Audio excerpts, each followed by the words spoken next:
President Biden's overseas trip to Asia continues. It's getting a lot of attention abroad and here at home. Bree Jackson is in Washington with the details.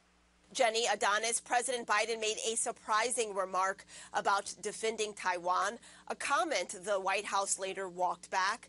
The president also addressed concerns about the U.S. economy. President Biden causing confusion during his overseas trip, saying the U.S. would be willing to defend Taiwan if China invades, a warning that appears to deviate from long-standing U.S. policy. The idea that it can be taken by force, just taken by force, is just not appropriate. It will dislocate the entire region.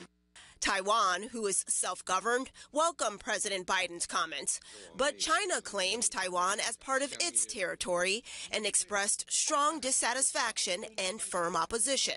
The White House and the president's supporters worked to clarify his statement. The president is signaling to the Chinese that the kind of things we're seeing in Ukraine are the kinds of things we would be prepared to do with regard to Taiwan, a long-standing, very close partner of the United States. The defense secretary echoed that sentiment.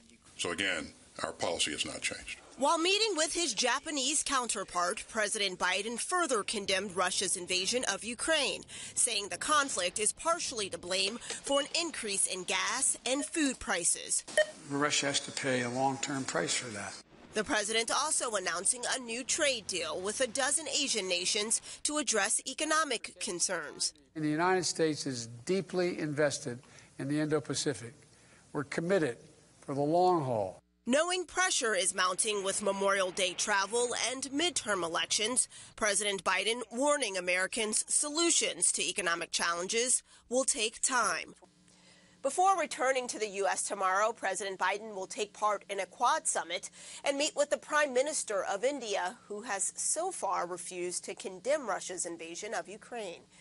In Washington, I'm Bree Jackson. Jenny Adonis, back to you.